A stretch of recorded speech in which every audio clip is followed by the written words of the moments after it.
Hey guys, tonight we journey back thousands of years to the banks of the Nile, to a civilization known for pyramids, pharaohs, and gods that watched your every move. But behind the gold masks and grand temples lies a much harsher reality.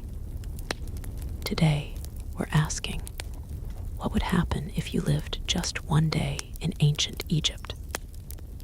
Because let me tell you, the sun isn't the only thing that will roast you alive. So before you get comfortable, take a moment to like the video and subscribe. But only if you genuinely enjoy what I do here. And let me know in the comments where you're tuning in from and what time it is for you. It's always fascinating to see who's joining us from around the world. Now, dim the lights. Maybe turn on a fan for that soft background hum. And let's ease into tonight's journey together. Welcome to ancient Egypt, land of pyramids, gods, and relentless ultraviolet violence. Before you even open your eyes, the sun is already blasting through your reed hut, like it's auditioning for the role of unforgiving sky god. There are no curtains, no shades, and certainly no air conditioning. Just the raw, unforgiving heat of the desert, baking everything, including you, by breakfast. You're lying on a straw mat with a linen sheet that's more suggestion than protection. The Nile breeze you were promised in all those travel documentaries. Yeah, it's gone.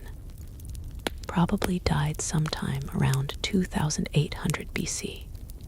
By the time you stumble outside, the temperature is already flirting with 90 degrees F, or around 32 C. And it's not even mid-morning. The sun doesn't just shine in ancient Egypt. It attacks your linen tunic. Useless. It's like wearing tissue paper in a sauna. And don't even think about sunscreen. There's no aloe vera, no SPF 50, not even a floppy hat with a logo from a beach resort. Ancient Egyptians did have protective oils, but unless you're wealthy or work in a temple, you're not getting any of it. Your best option, smear yourself with mud or crocodile dung, which apparently might keep you from turning into a human torch. Emphasis on might. By midday, the stones under your feet are hot enough to cook lentils. Shade is a luxury. Trees are rare. You might get a little relief hiding behind a mud brick wall, but even that wall is sweating by now. You, on the other hand, look like someone threw you into a clay oven and forgot to set a timer. And you better not complain. Ra, the sun god, is watching. And in ancient Egypt, the sun wasn't just weather. It was divine authority. The hotter the day, the more powerful Ra was feeling. So basically, if you're melting, it's a spiritual compliment. In short, surviving one day in ancient Egypt requires hydration, humility, and an ironclad tolerance for feeling like a roast chicken. And this is just the morning. You're finally out of bed, or rather off your scratchy straw mat. And the good news is the Nile is just a short walk away. The bad news, you can already smell it before you see it. Yes, the mighty Nile, the life-giver of ancient Egypt, revered as sacred. The reason civilization here even exists. But let's be honest, it also smells like a fish market had a bad breakup with a swamp. The banks are buzzing with flies, frogs, and things that probably shouldn't have legs, but do. Still, this is where you bathe. Soap hasn't been invented yet, and even if it had, you you couldn't afford it. Instead, you lather yourself in the freshest cleansing technology of the day. Sand. That's right. Exfoliation the Egyptian way. Just rub yourself down with coarse grains and call it skin care. It's like nature's sandpaper, but less effective. Washing clothes also done in the Nile. And by washing, we mean pounding them against rocks while praying that a crocodile doesn't mistake your laundry for a tasty midday snack. Oh, and just to make things more fun, let's not forget the occasional sewage runoff from upstream. Remember, people, livestock, and the occasional funeral boat all share this river. And yet, somehow this is considered clean. You scrub, rinse, and emerge feeling slightly less sticky and only moderately more worried about leeches. If you're a city dweller in Memphis or Thebes, you might be lucky enough to use a public basin or cistern. But for everyone else, it's Nile or nothing. And don't expect privacy. This is a public bathing space shared by families, neighbors, livestock, and the odd ibis pecking around your ankles like it pays rent. Water jars are filled and balanced on heads, carried back to your mud brick house before the midday heat turns the clay into toast. It's a daily ritual, spiritual, necessary, and slightly traumatic. So yes, the Nile is sacred. It feeds you, cleans you, and quenches your thirst. But let's not pretend it's a sparkling oasis. In reality, it's part miracle, part biohazard, and all you've got. By now, you've bathed in the crocodile-infested Nile. You've sandpapered yourself semi-clean, and your body feels like a baked fig. Time for breakfast. The most important and least glamorous meal of your ancient Egyptian day. Let's set expectations. There are no eggs Benedict, no fruit bowls, and absolutely no iced lattes. Breakfast in ancient Egypt is less of a culinary event and more of a tactical refueling operation. You sit on a low stool if you have one, or just squat in the corner like everyone else. The centerpiece of your meal, bread, lots of it, dense, coarse, and often as chewy as a leather sandal. It's made from emma wheat or barley, and baked in clay ovens that may or may not be shared by the local rats. And don't be surprised if there's sand in your slice. Not as a topping, just an uninvited ingredient from the grinding stones. A daily dose of minerals, you could say. Then comes the beer. But don't get excited. This isn't crisp, bubbly craft ale. This is thick, cloudy, lukewarm, liquid bread. More porridge than pint. It's packed with calories and vaguely fermented. A medieval smoothie with the faint taste of sour cereal and survival. Even children drink it. Not to be edgy, but because it's safer than water. At least the brewing process boils out the parasites, unlike the Nile, which we just discussed is basically a petri dish. If you're lucky, and we mean very lucky, you might get an onion or a few dried dates to go with your carbon foam combo. Protein only if someone caught a fish and didn't immediately eat it raw. And as you chew your rock-like loaf and sip your grain sludge, flies buzz around you like it's a buffet, because it is. For them. You swat at them with one hand, hold your cup with the other, and try not to think too hard about the fact that this is likely the best meal you'll have today. Breakfast in ancient Egypt isn't about flavor. It's about function. It fuels your body just enough to survive, until the next time someone hands you another sand-infused brick of bread. Bon appetit. You've had your gritty bread, your chunky beer, and just enough rest to call yourself functional. Now it's time to work. And trust me, ancient Egyptian labor makes modern burnout look like a spa day, unless you're a scribe, priest, or royalty, which, let's be honest, you're not. Your job is pure muscle and dust. No air-conditioned cubicle, no coffee breaks, no ergonomic chairs, just sweat, sand, and a constant risk of collapsing before noon. If you're a farmer, you'll be ankle-deep in Nile mud by sunrise, yanking weeds, or planting barley under the eye of an overseer whose hobby seems to be yelling.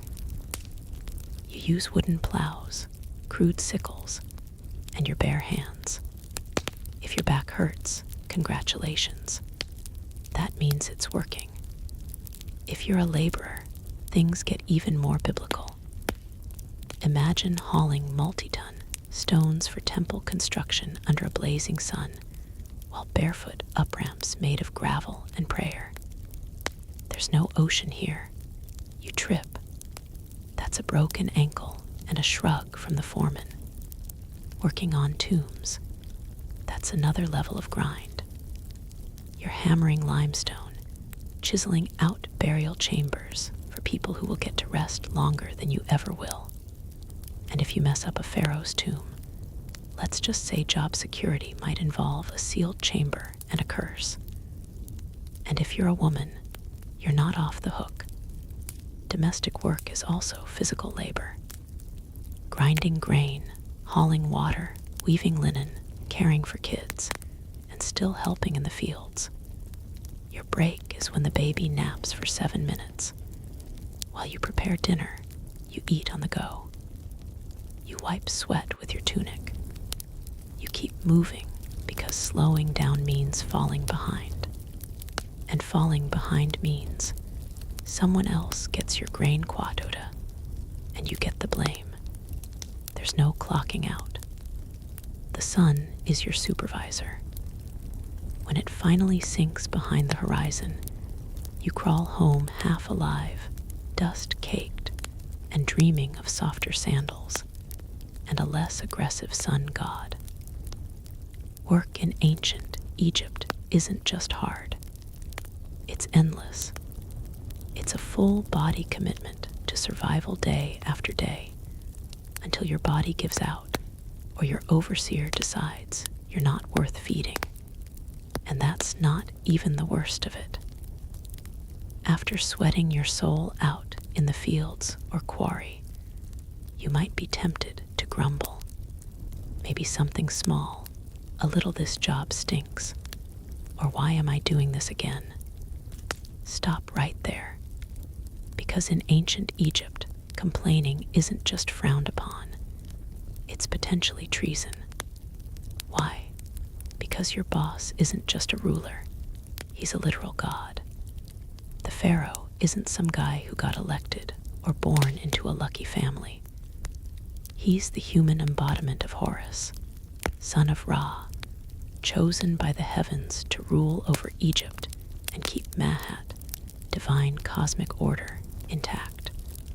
In other words, if the river floods well this year, thank the pharaoh. If it doesn't, well, maybe you didn't pray hard enough. Questioning his authority isn't just rude, it's blasphemy. Speaking ill of him could land you a date with a whip, a set of shackles, or an early trip to the underworld with none of your favorite burial goods. You see his face everywhere, on statues, temple walls, coins, even bread molds. His name is chanted in rituals. His image is painted larger than everyone else's in every mural. That's not artistic exaggeration. That's law. And don't expect to ever see him. If you're a commoner, the closest you'll get is watching a golden bark float by during a religious festival. Blink and he's gone. Back to a palace you'll never enter, surrounded by officials, guards, scribes, and enough gold to finance a small civilization. Which, fun fact, he basically does. If you're lucky enough to work on a royal project, say a tomb, a temple, or a statue the size of a mountain, you serve with divine joy. At least that's what the state says. You say it too, because pretending you're honored to carve stone for 14 hours a day is safer than the alternative. And don't even think about rebellion. Pharaohs crush uprisings faster than you can say dynasty. Just ask the last village that tried to withhold taxes. Oh, wait, you can't. It no longer exists. So, yes, the pharaoh is divine. And you're just lucky to be allowed to sweat in his name. Now get back to work. If you thought surviving under the sun was hard, just wait until you realize that in ancient Egypt, sand is your roommate, co-worker, seasoning, and mortal enemy. It's everywhere. In your clothes, in your bed, in your food. There is no escaping it. You could be working, praying, sleeping, or minding your own business in the market. And suddenly, a gust of hot wind sweeps by and turns your face into a grainy exfoliation experiment you didn't ask for. Let's start with the clothes. You wear linen. It's light, breathable, and about as effective at keeping sand out as a screen door is at holding back soup. It slides down your tunic, clings to your skin, and somehow finds its way into places you didn't know had creases. Eating, good luck. Every loaf of bread is basically a sand trap. Since flour was ground between stone slabs, little bits of grit made their way into the dough. Egyptians didn't just eat their wheat, they ate their millstones too. It's why ancient dental remains are often worn flat like river rocks. Imagine chewing your breakfast while also filing your MERS daily. And if you thought your house was a sand-free zone, think again. Your mud brick home has gaps, crevices, and windows with no glass. Perfect portals for windy-blown sand. Your floors are covered. Your cooking pots are full. Your bed is basically a sand pit disguised as furniture. Shoes optional at best. Most Egyptians walked barefoot, meaning you're always one step away from turning your feet into battered leather sandals. If you do have footwear, it's usually a basic pair of sandals made from reeds. Fashionable, perhaps. Protective. Not remotely. Then there are sandstorms. Egypt's version of a slap from the gods. Sudden, swirling, blinding. One moment you're talking to a friend, the next you're spitting dust and feeling like someone dumped an entire beach into your eye sockets. Visibility drops to zero, and everyone around you turns into vaguely coughing silhouettes. In short, sand is the roommate who never leaves, the spice in every meal, and the silent enemy of your eyes, lungs, and dignity. It's not just the backdrop of your life. It's part of your body now. And no, you can't wash it off. You already tried in the Nile, which is probably full of more sand. In ancient Egypt, religion isn't just a weekend activity. It's the operating system for everything. Your job, your diet, your hygiene routine, your bedtime rituals, all dictated by gods who seem to have very specific opinions. First, understand this. The gods are everywhere. Your town has temples to a dozen different deities, each responsible for some vital function. There's Ra, who pilots the sun across the sky like it's a divine Uber. The headed god of wisdom is in charge of scribes and moon calendars. Sobek, part crocodile, part nightmare fuel, guards the Nile. And Bastet, the cat goddess, basically runs public relations. Forget personal freedom. Your daily routine revolves around pleasing them. Gup, thank Ra, spill some beer, apologize to Hatherer, stub your toe, curse quietly, or risk attracting a spirit with a grudge. Before meals, you offer a bit of food to the gods. Before bed, you pray that Set, god of chaos, doesn't toss your house into existential disarray overnight. Even funerals are multi-day affairs, where the deceased must pass tests, avoid demons, and prove they were morally decent or risk eternal erasure. Speaking of the afterlife, ancient Egyptians took it very seriously. You don't just die and move on. You must pass a judgment process involving your heart being weighed against a feather of truth. If your heart's heavier because of lies, cruelty, or maybe stealing someone's goat, you're eaten by Ammit, a creature with the head of a crocodile, the body of a lion, and the legs of your worst nightmare. So yes, even in death, you're still on probation. But here's the twist. This complex belief system isn't depressing. It's comforting. Egyptians believed life was part of a cosmic balance. And if you followed the rituals and upheld Mahat, the principle of truth and order, you had a chance at a peaceful eternity, complete with food, family, and maybe a boat. Of course, the richer you were, the more gods seemed to notice you. Temples were massive, priests were powerful, and peasants, well, they just hoped the gods were feeling generous that day. Because in ancient Egypt, faith isn't optional. It's your job description, your insurance plan, and your travel itinerary for the next life. So you've stepped on something sharp, got bit by something weird, or caught something contagious, which in ancient Egypt is basically Tuesday. Time to seek medical care. Just don't expect a waiting room or a sterile environment. You're about to be healed with a combination of spells, herbs, and sheer optimism. First, you'll be taken to a doctor.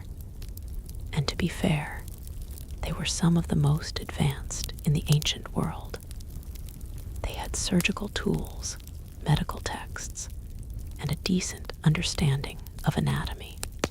But here's the catch. Science in ancient Egypt always came with a heavy dose of magic. You're given a pus made of honey, moldy bread, and crushed herbs.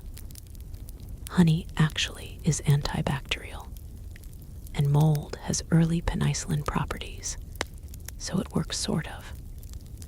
But before applying it, the healer will chant a protective spell just to be safe, because you never know when your stomach cramps are actually the result of a spiteful ghost or an angry god. Have a headache.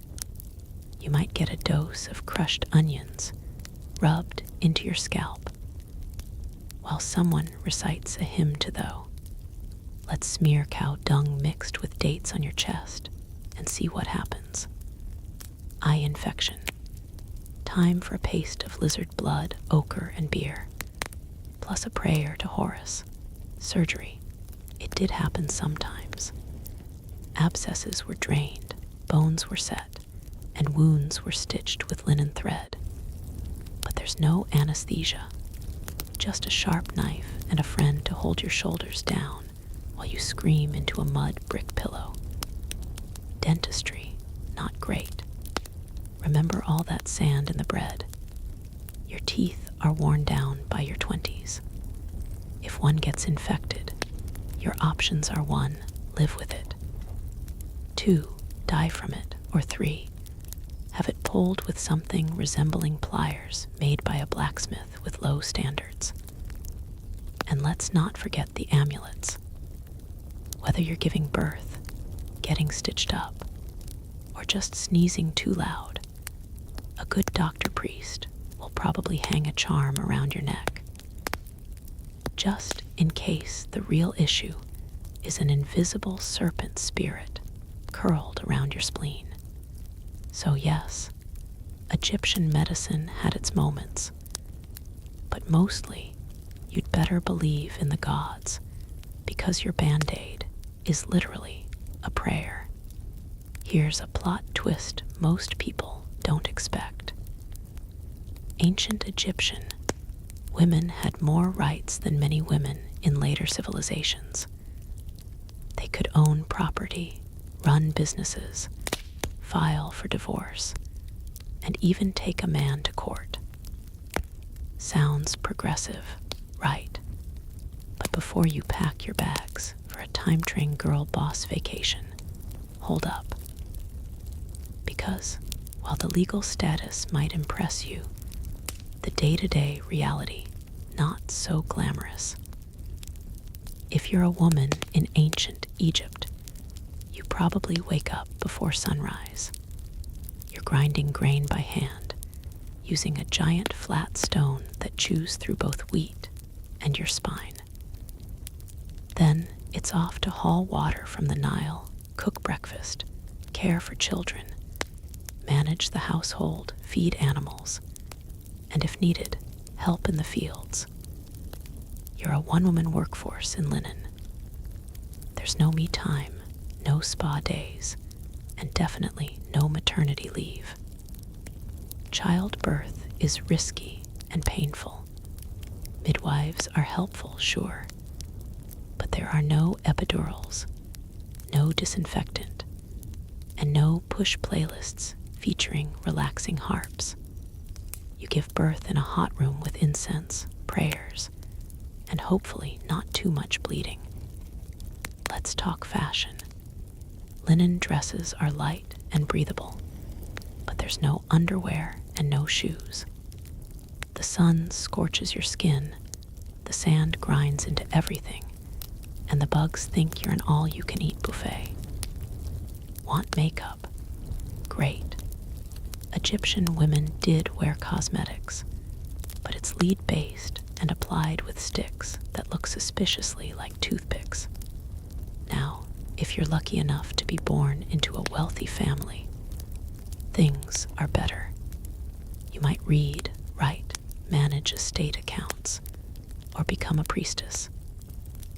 If you're born royal, you could even become pharaoh like Hatshepsut or Cleopatra, who ruled with brilliance and terrifying eyeliner.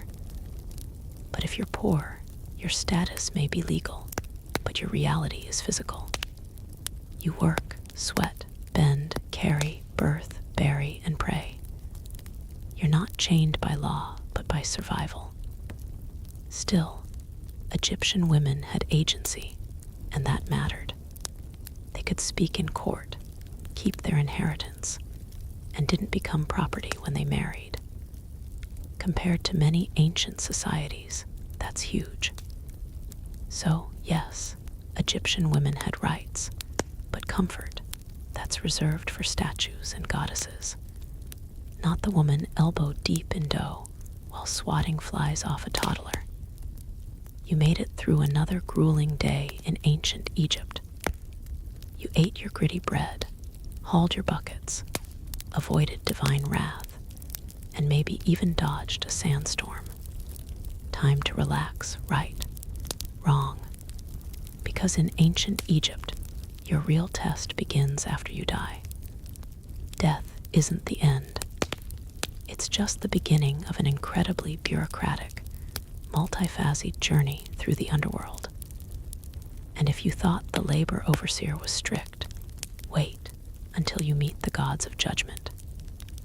First, your soul takes a trip to the Hall of Mahat.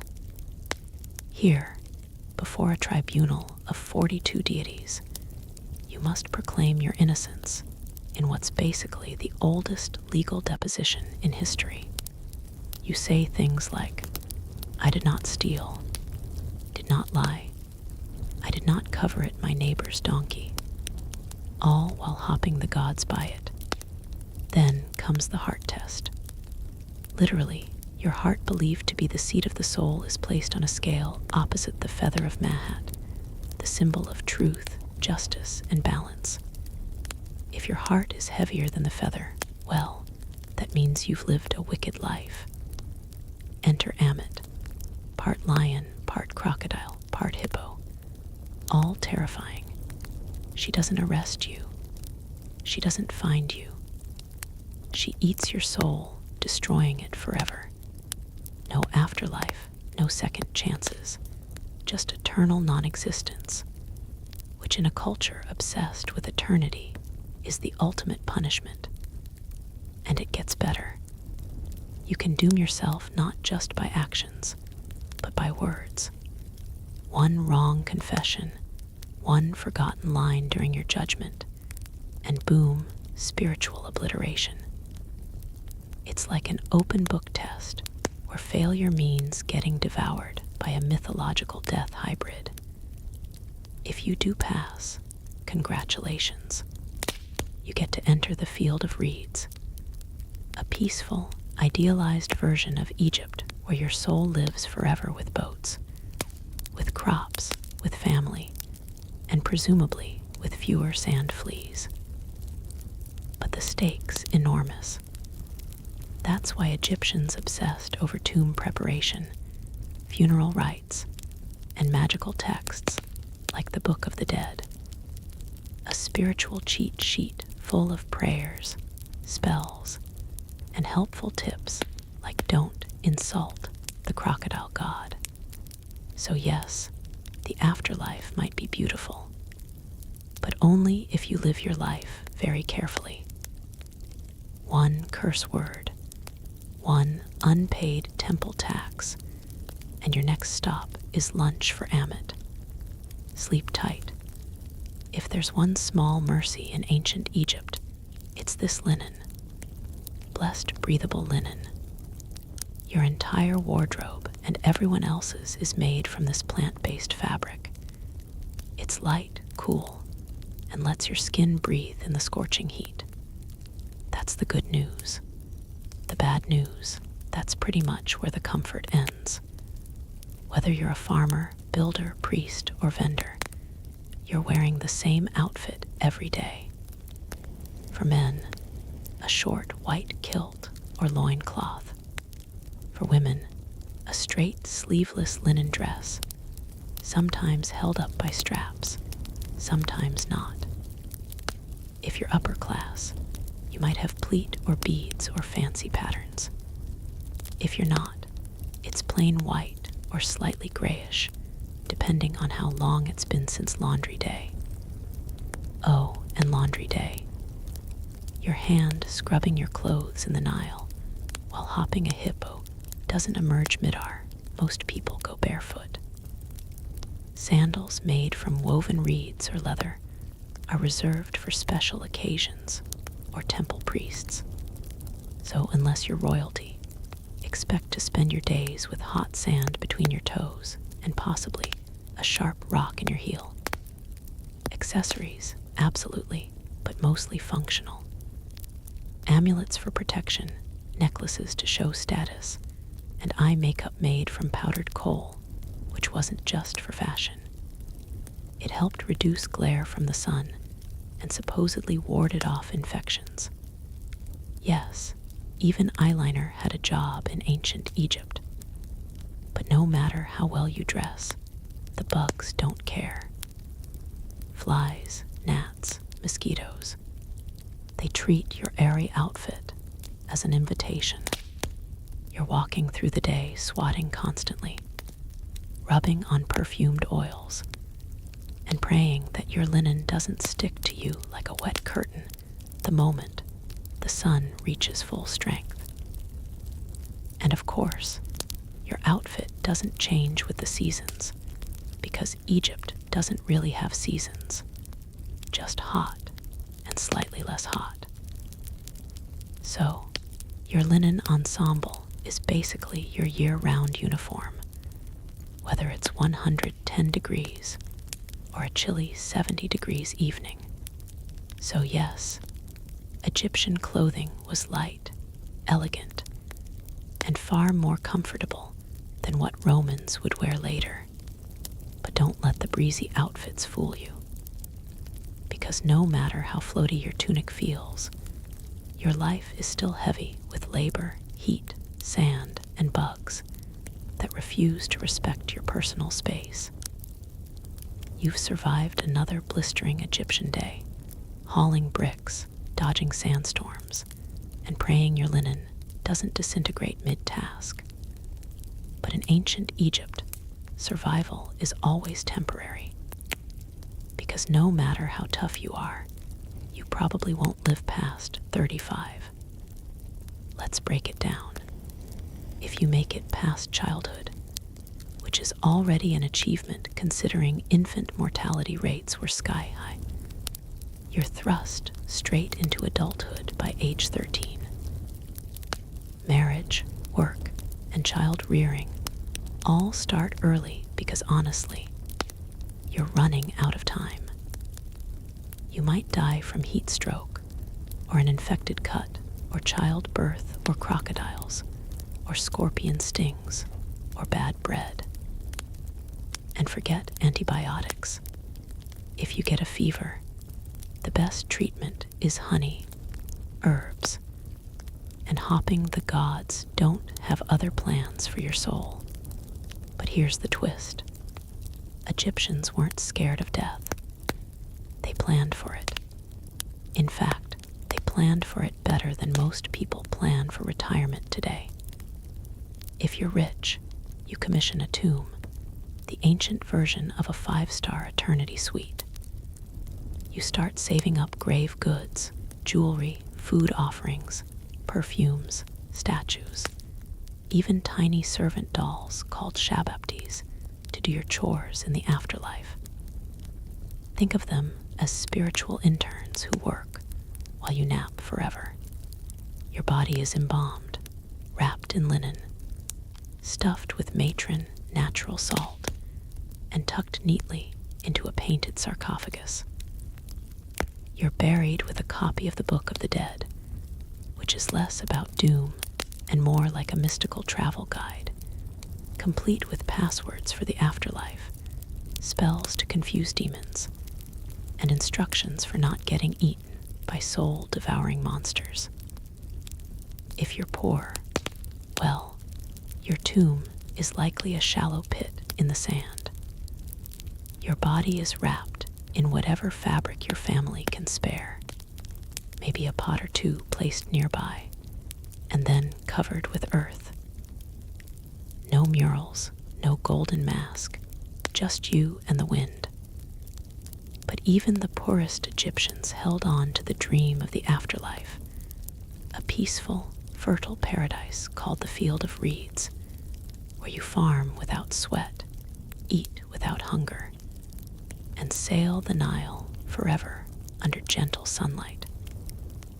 So yes, you'll probably die young in ancient Egypt, but if you lived well, prayed right, and didn't insult too many jackal-headed gods, you just might spend eternity in style. You finally made it to the afterlife, or at least into the tomb. You've been embalmed, wrapped, blessed, and buried. Time to rest in peace, right? Well, not exactly. Because in ancient Egypt, even the dead get robbed. Let's start with a simple truth. Tombs are full of expensive stuff. Gold amulets, jewelry, perfumed oils, carved statues, chests full of linens, and for pharaohs, literal boatloads of treasure. All intended to be taken into the afterlife. But treasure in a tomb is basically an open invitation for someone with a chisel and bad intentions. tomb robbery was so common that it became a full-time problem. Pharaohs tried to fight it by hiding their tombs deep in cliffs, locking them behind trap doors, and scrawling terrifying curses on the walls. Things like, "May a crocodile devour your soul," or "May your limbs be twisted forever by a serpent made of fire." Spoiler, the curses didn't work. Grave robbers came anyway at night in secret with inside knowledge. Sometimes they were locals. Sometimes they were corrupt workers who helped build the tombs. In some cases, even priests and guards were in on it, and the punishment for getting caught severe. Think public beatings, mutilation, exile, or death. But considering how valuable tomb goods were, especially gold and rare incense, the risk often seemed worth it. After all, the dead don't fight back. But it's not just the wealthy who got robbed. Even commoners' graves were disturbed. Poorer Egyptians might have been buried with a small pot of beer or a loaf of bread for the afterlife. That was still worth stealing. Food was scarce. Tools were valuable. And linen was currency. The irony, tomb robbing wasn't just about greed. Sometimes it was about survival. Egypt went through famines, political collapse, and invasions. A hungry worker might break into a tomb not for treasure, but for food. And when your children are starving, a few funeral offerings look less like sacred objects and more like dinner. So in ancient Egypt, you're not safe just because you're dead. Your tomb can be looted, your name erased, and your mummy unwrapped by some desperate soul with a pickaxe and poor moral judgment. Rest in peace. Only if no one knows where you're buried. We've all seen them. Those majestic, mysterious carvings on the walls of temples and tombs.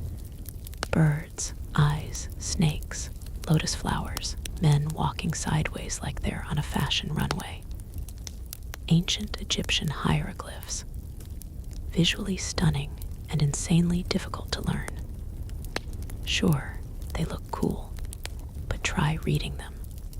Hieroglyphs weren't just decorative art. They were a full-blown writing system with over 700 characters and growing. Some symbols represent entire words. Others are sounds, and many are determinatives which clarify meaning. Because writing the word star with an actual star symbol might be too straightforward. And don't expect spaces or punctuation. Ancient Egyptian writing was basically one long, beautiful riddle with artistic flair, 0 vowels, and a deep need for context. Oh, and it can be written left to right, right to left, or top to bottom, depending on what the scribe felt like that day. The trick, look at which way the birds or people are facing. That's your reading direction. If they're facing right, read right. Facing left, read left. And if they're upside down, good luck. Learning to write hieroglyphs wasn't for commoners. Literacy was rare.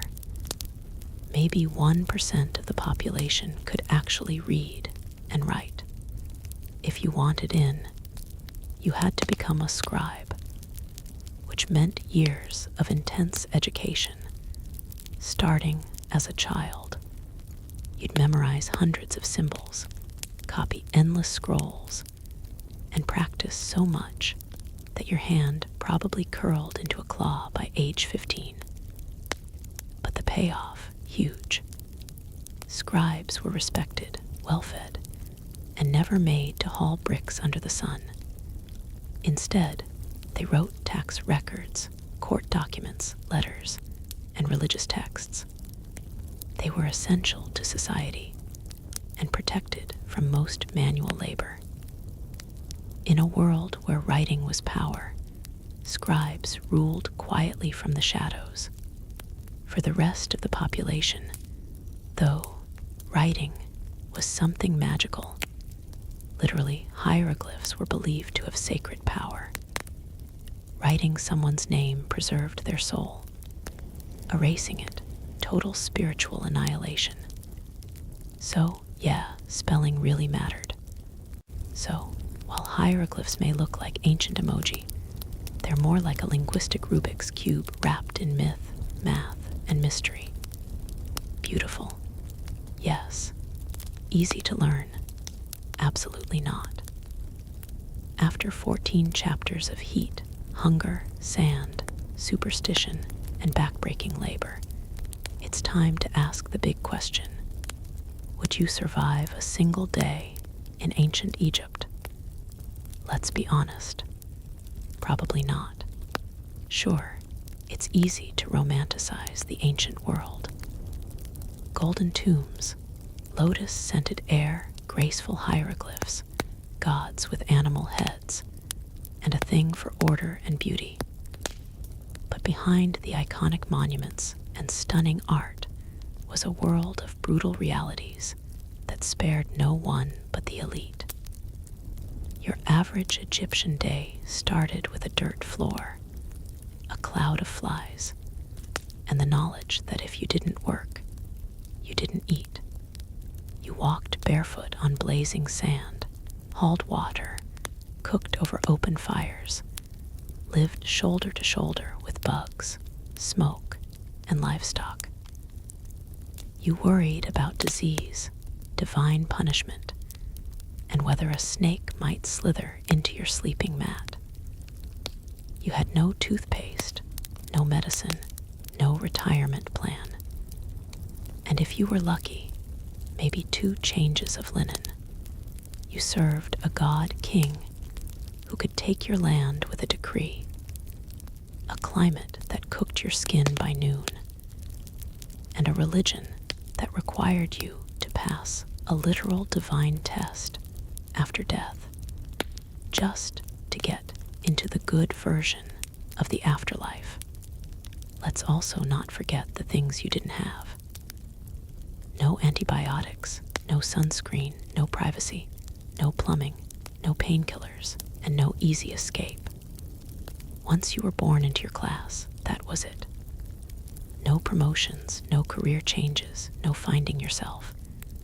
You were either a scribe, a farmer, a laborer, a mother, a servant, or dead.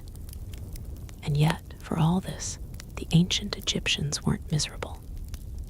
They believed deeply in their gods, their purpose, and the beauty of life.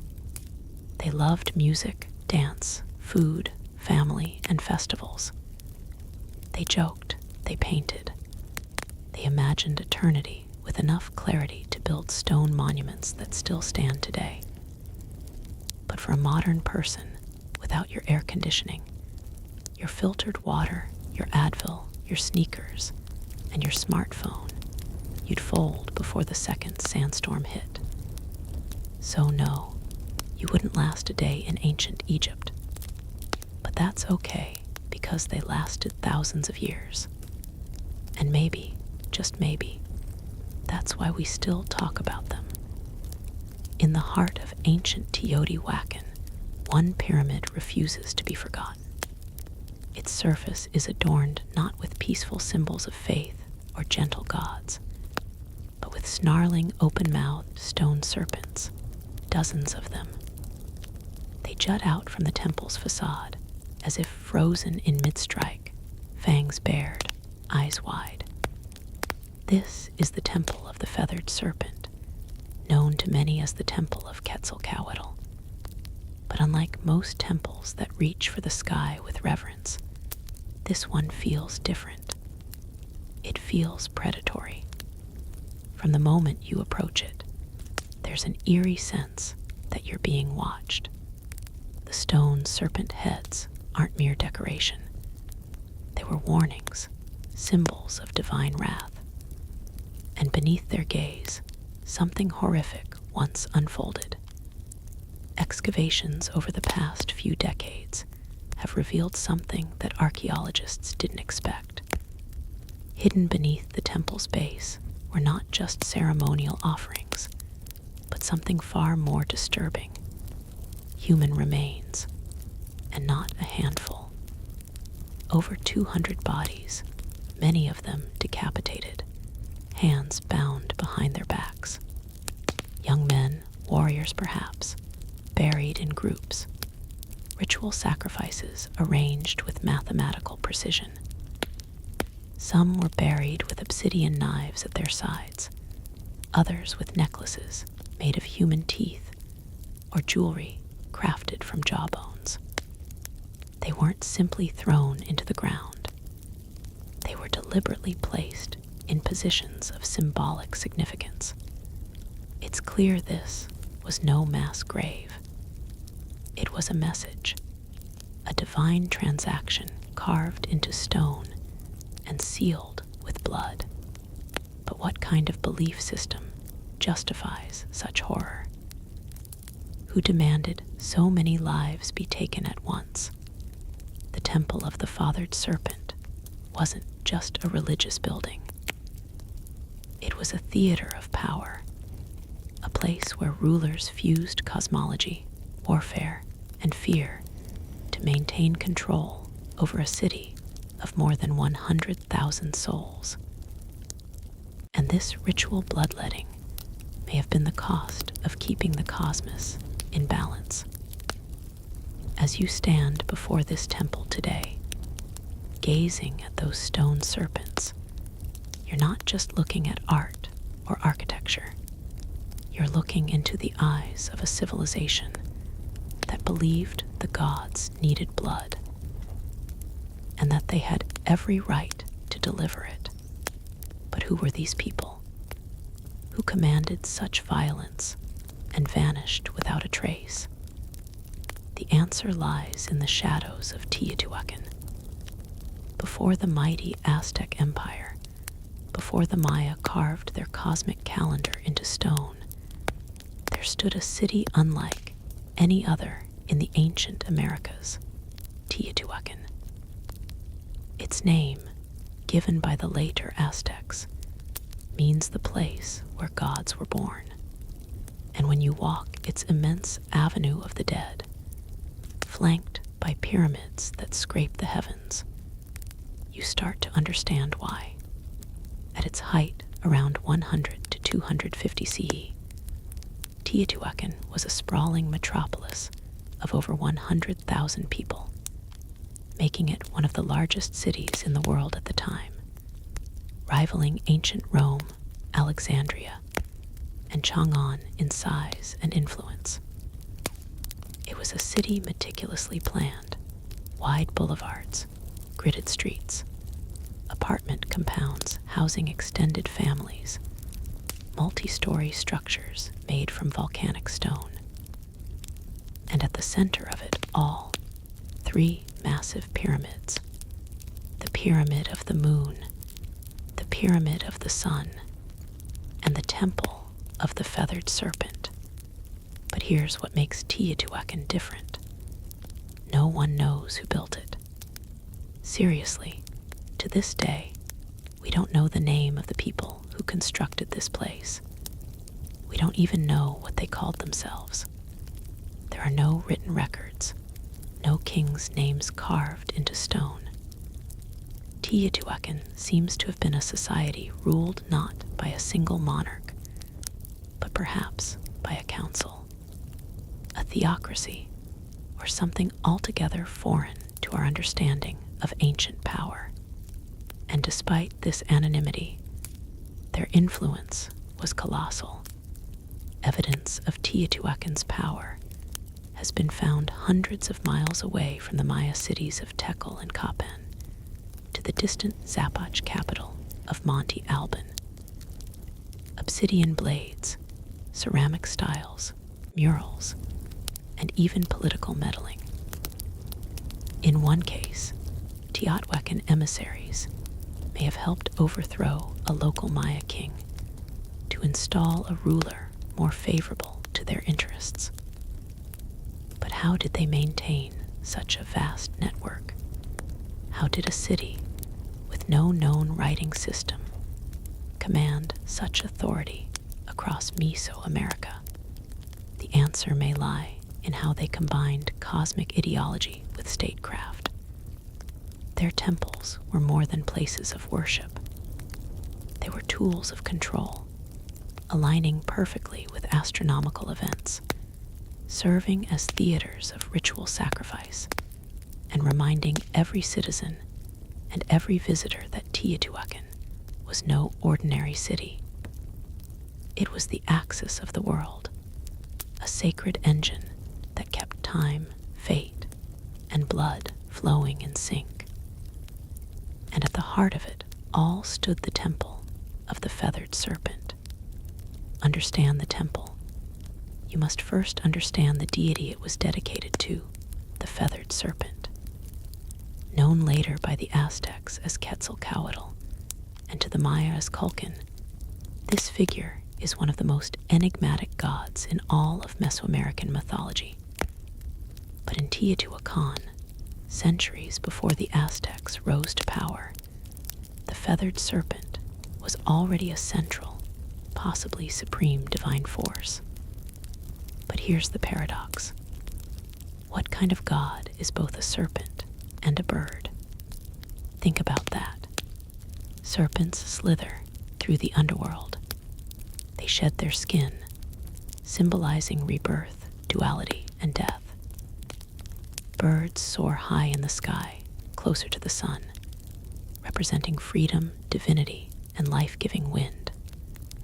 To combine these two, earthbound and sky-dwelling, death and life, chaos and order, was to create something entirely cosmic, something terrifyingly powerful. The feathered serpent wasn't just a god. He was a bridge between worlds. On the facade of the temple, carved in deep relief, we see dozens of his images. Goggle eyes, bared teeth, plumed headdresses. Some historians believe these represent the god himself. Others suggest they're warriors or priestly figures adorned in divine regalia to signal their authority. Either way, they are everywhere.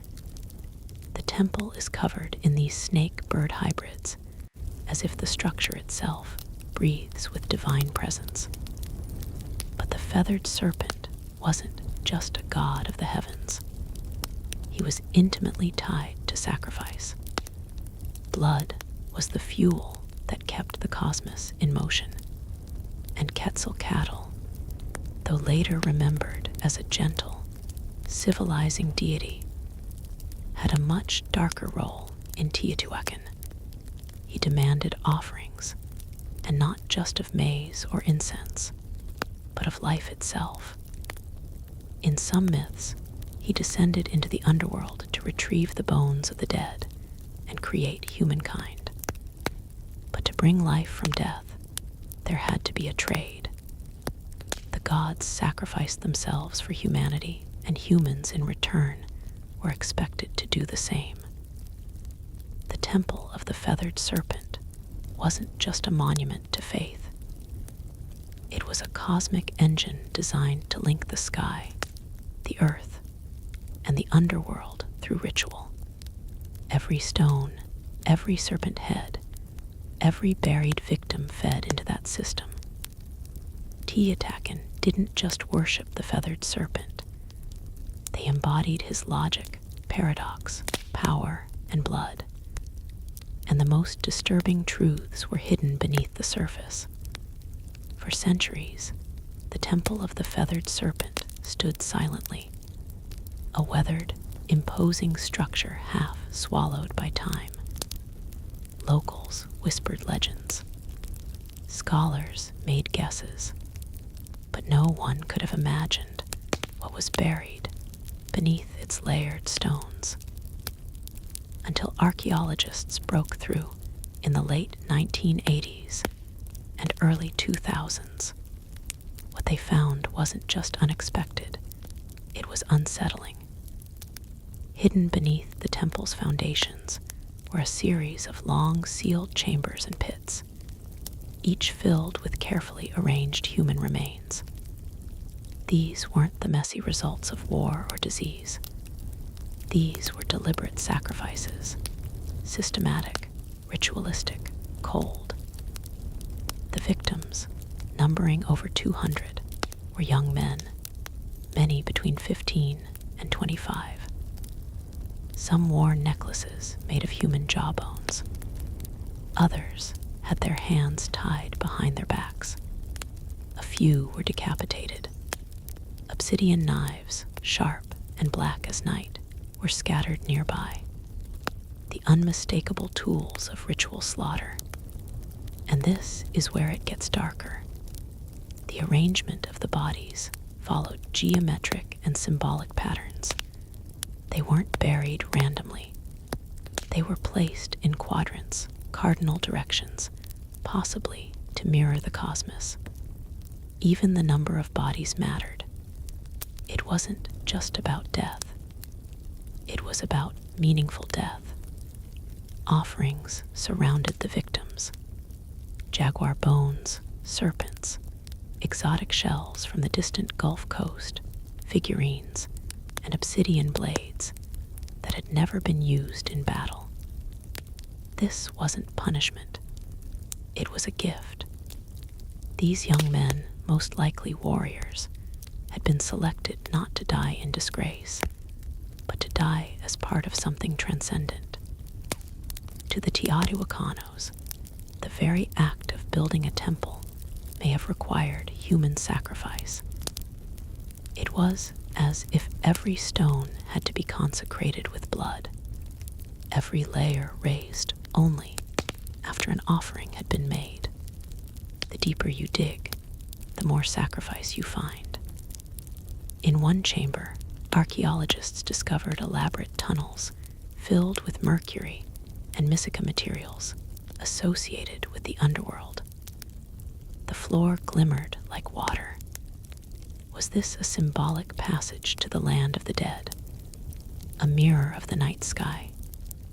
The more they excavated, the more it felt like the temple was not built on top of death, but constructed to encase it. The blood didn't stain the stone by accident. The stone was meant to hold the blood, and all of it was for the gods. Look closer at the temple of the feathered serpent, and you'll notice something strange, something unnerving. It doesn't just sit on the landscape. It aligns with the universe. Teotihuacan wasn't built randomly. The entire city was laid out along precise cosmic axes. Its central avenue of the dead runs at a 15 degrees angle off true north. Not a mistake, but a deliberate shift, possibly to align with the setting of the Ploughed star cluster, or the sun on specific ritual dates. The temple of the feathered serpent sits directly along this avenue, locking it into a grand celestial blueprint. But why? What were they trying to align with? Archaeologists and arcoasters have debated this for decades. Some suggest the temple lines up with the equinox sunrise. Others argue it connects to Venus, the planet most sacred to Mesoamerican civilizations, often associated with war, sacrifice, and rebirth. When Venus rose or set, wars were declared, offerings made, and temples activated with ritual fire. Even the temple's dimensions seem intentional. The repetition of the number 7, the number of visible planetary bodies, appears in its step platforms. There's symmetry, rhythm, and a stunning understanding of both earthly math and cosmic cycles. And beneath the surface, more clues. In 2003, archaeologists uncovered a tunnel beneath the temple. Not a crude passage, but a deliberately constructed subterranean world. The walls were once covered in powdered pyite, a shimmering mineral that would have reflected light like starlight. Combined with mercury pools and microlined walls, the tunnel seemed designed to replicate the cosmos itself. To walk through, it would be like traveling through the Milky Way, a symbolic journey to the underworld, or perhaps to rebirth. Was this temple not just a place of sacrifice, but a cosmic machine, a portal that aligned earth, sky, and the spirit realm? Some scholars believe Teyoti saw time as circular, not linear. Every ritual, every building, every sacrifice wasn't a one-time event. It was part of an eternal cycle, death leading Tornul, sacrifice fueling rebirth. The temple's alignments may have helped predict celestial movements, coordinate harvests, and more importantly, time when to offer blood. The Temple of the Feathered Serpent wasn't just looking at the stars. It was trying to speak to them. The Temple of the Feathered Serpent wasn't just a spiritual beacon. It was a political weapon. Its very design was meant to overwhelm, to intimidate, to remind every viewer, local or foreign, who held the reins of power in Teotihuacan. Imagine standing in its shadow 1,800 years ago. You, a visitor from a smaller city-state, would arrive at the Avenue of the Dead, already aruc by the sheer scale of Teotihuacan. But when you reached the Temple of the Feathered Serpent, you'd freeze. The serpent heads stare at you, their fangs bared. Jaguar symbols growl from the stone. The plaza ahead once held massive gatherings, not just for celebration, but for public ritual. You might even witness a sacrifice. The ruling elite of Teotihuacan understood something crucial. Fear is power, and nothing stirs fear like divine wrath. By orchestrating ritual executions in broad daylight, surrounded by cosmic symbols and death imagery, they sent a clear message. The gods are with us, and we are not afraid to feed them. But this wasn't chaos.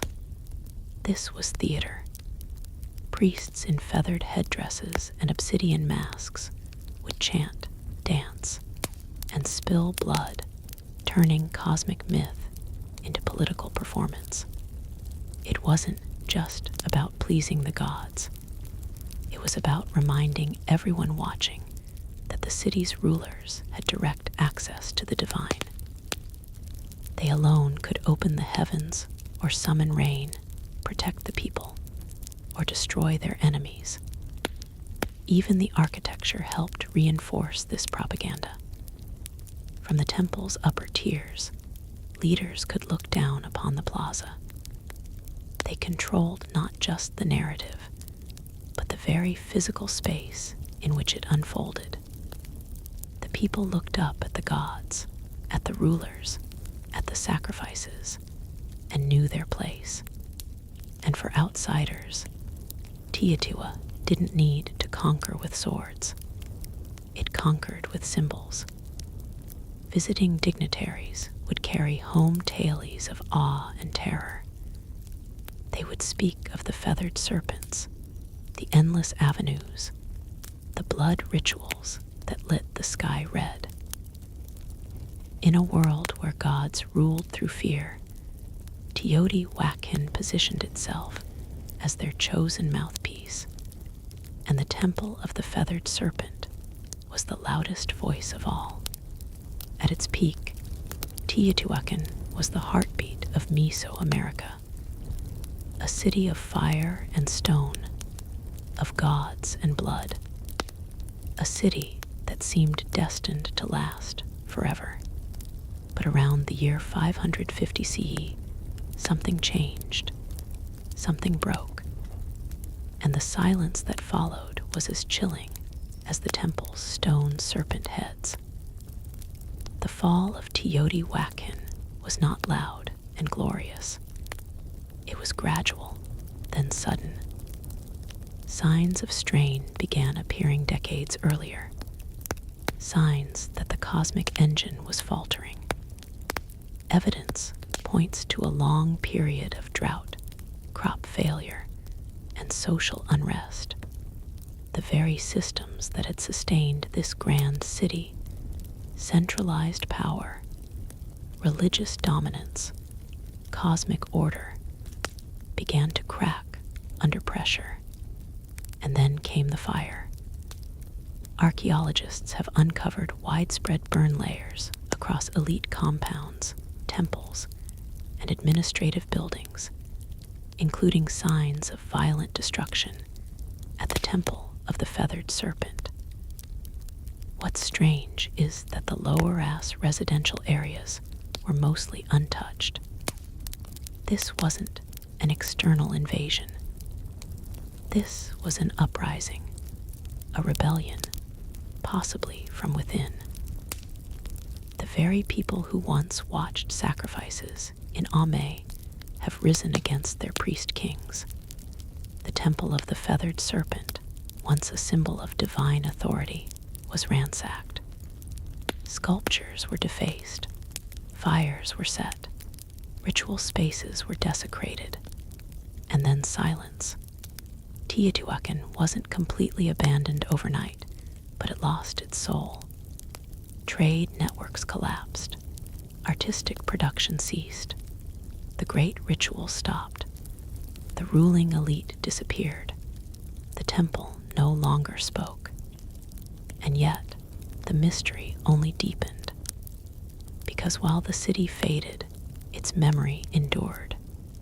Centuries later, the Aztecs arrived in the Valley of Mexico and stumbled upon its ruins. They were Arak. They believed gods had built this place. They named it Teotihuacan, the place where gods were born.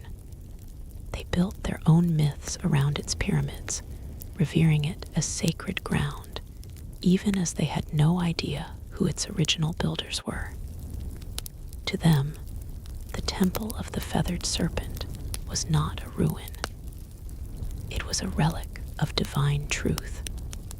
But the irony remains. The most powerful city of its time, built on cosmic order and blood, vanished without a written word, without a final record, leaving behind only stone and questions. The gods, it seemed, had gone quiet. For over 1,000 years, the Temple of the Feathered Serpent lay, buried beneath layers of dust, volcanic ash, and silence. Locals avoided it. Farmers tilled around it, and the world forgot it, until the modern age of archaeology arrived and cracked open the secrets buried within its heart. In the early 20th century, Mexican archaeologists began excavating Teotihuacan. What they found was astonishing. A perfectly engineered city, far older than the Aztecs. But it wasn't until the 1980s and 2000s that the temple itself began to yield its most intimate and most chilling revelations.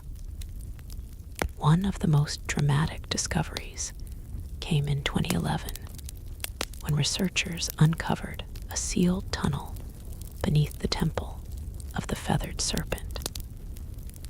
It had been deliberately closed off nearly 1,800 years earlier, as if to prevent anyone from entering ever again. After years of excavation, scientists unearthed a cosmic corridor, a symbolic underworld lined with pyde to mimic a starlit sky, pools of liquid mercury, and thousands of ritual objects. Jade statues, rubber balls, obsidian blades, and even carved wooden masks. It felt less like a tomb and more like a message. Why would the ancient builders go to such lengths? What were they trying to preserve or hide? Some experts believe the tunnel was used in initiation rituals. Others suggest it symbolized the creation of the world, a mythological womb where gods were born, where kings were made, where divine order was negotiated between humans and the cosmos. The mercury, once thought to be only toxic, may have represented water, or the fluid veil between worlds. And among all these glittering fragments was one persistent whisper. The feathered serpent still lingered not just as a myth, but as a presence in murals, in carvings, in the geometry of the temple itself. The serpent hadn't disappeared. It had coiled inward deep into the bones of the city, waiting to be rediscovered. And with each excavation, each uncovered jawbone or golden ornament, we draw a little closer to its message. One carved not in language, but in stone, sacrifice, and shadow. Modern science has given us X-rays, drones, and ground-penetrating radar. But even with all our tools, one truth remains. The temple still keeps secrets. Today, the temple of the fathered serpent stands as a haunting monument, not just to a civilization long gone, but to a way of thinking that merged power, cosmos, and death into one unbreakable system. Tourists snap photos.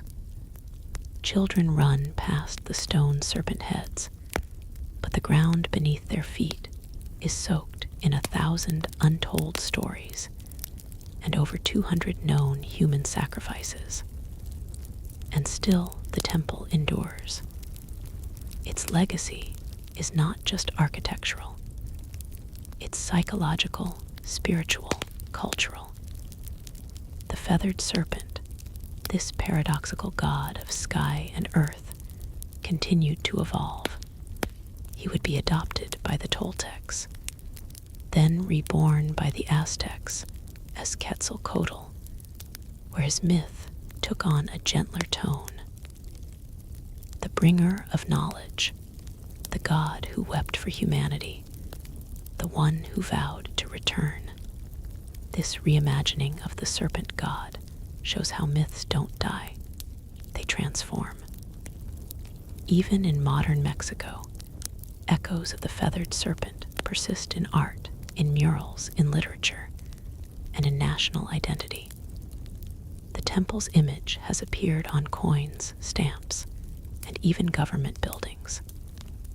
It has become a symbol of mystery, of pre-Columbian brilliance, and of the untamed spiritual world that once pulsed through Mesoamerica. But there's another legacy, one less visible, more uncomfortable. The temple of the fathered serpent forces us to confront the price of belief. It asks hard questions. How far will humans go to feel connected to the divine? What happens when power and religion become indistinguishable? Can beauty coexist with terror? In many ways, the temple isn't just a historical site. It's a mirror, a reflection of us. Our fascination with life after death, our hunger for meaning, our capacity to build monuments of staggering beauty and to stain them with blood. The temple teaches us that greatness comes with shadows, that civilizations can soar to impossible heights while burying their secrets beneath the stones. And maybe that's why we keep returning. Not just to visit, but to understand. Because deep down we know the serpent is still watching. Not to strike, but to remind. Remind us of what we once were and what we still might be. Before we spoke in words, we spoke in rhythm. Tens of thousands of years ago, long before the invention of writing, even before the birth of language itself. Early humans began to create something that could only be described as sound with intention. Not speech, not melody, but rhythm. A hand slapping hollow bark, a stick tapping a stone, a foot stomping earth in time. Somewhere in that ancient repetition, something magical emerged. The first drum beat. It wasn't called music. It wasn't called anything. But it felt like something, like communication, like movement, like emotion taking form. Anthropologists have uncovered evidence of primitive percussion instruments dating back over 30,000 years. These were likely made from natural materials. Tree trunks, hollowed out gourds, stretched animal hides. Nothing fancy, nothing preserved. But these rudimentary drums were not toys or idle distractions. They served real purposes: to warn, to summon, to connect.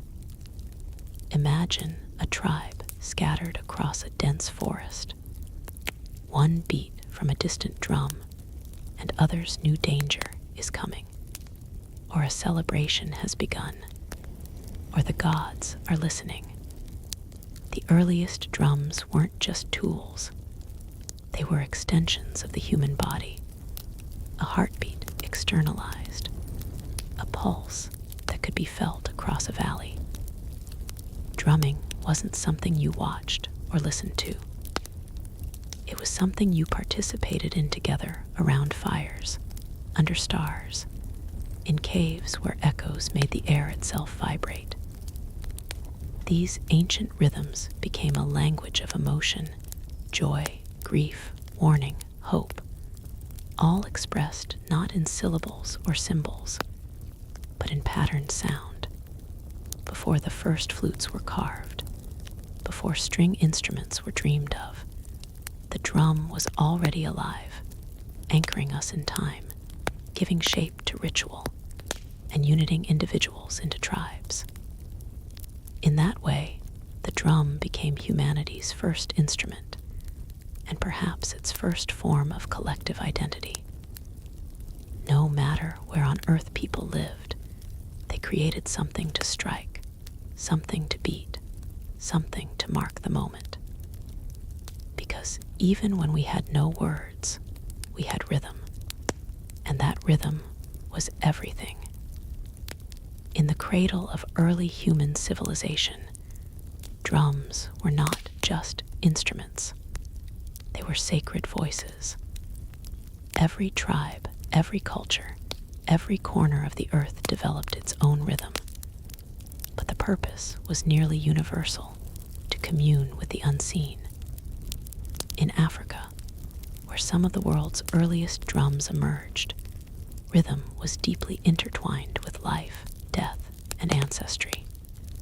The gamb carved from a single tree and wrapped in goat's skin was believed to contain 3 spirits. That of the tree, it was carved from the animal, whose skin gave it voice, and the craftsman who brought it to life. Played in circles, the gem didn't just accompany rituals. It was the ritual. Then there were the talking drums capable of mimicking human speech through pitch and tone. In West Africa, these drums carried messages across miles, relaying news, warnings, births, and deaths from one village to the next. Long before the telephone, humans were already drumming their messages through the landscape. Across the oceans, Native American tribes treated the drum as a living entity. It was the heartbeat of Mother Earth, played in ceremonies to honor ancestors, summon healing, or guide the souls of the dead. The large powwow drum, played by a circle of drummers, was both a musical and spiritual engine, a communal pulse that aligned humans with nature and spirit. In Australia, the Aboriginal people used clapsticks and percussive stomps in the sacred dream time, a mythic era of creation. In the Arctic, Inuit shamans struck frame drums to enter trance states, seeking visions or communicating with spirits during long, dark winters. These weren't performances. These were acts of survival, healing, storytelling, and connection. To drum was to remember. To drum was to belong. And always it was communal. Drums brought people together into sacred circles, synchronizing hearts and intentions. No sheet music, no stage, just bodies moving, hands striking, souls stirring, all unified by rhythm. It didn't matter where on earth you stood. If you heard a drum in the distance, you knew something sacred was happening, something that words alone could never express. From sacred circles to bloody battlefields, the drum has always spoken, sometimes with comfort and sometimes with command. As human societies evolved into kingdoms and empires, drums transformed into tools of domination, instruments of order, and weapons of fear. The earliest armies didn't have radios or megaphones. They had drums. In ancient China, massive drums called bo were struck to coordinate troops across vast terrains. With a single resonant boom, commanders could signal a charge, retreat, or flanking maneuver. These drums weren't just loud. They were strategic. Each rhythm meant something specific, and trained soldiers knew how to listen, even through the chaos of battle. In Mesopotamia, temple drums were used to announce rulers and summon the public.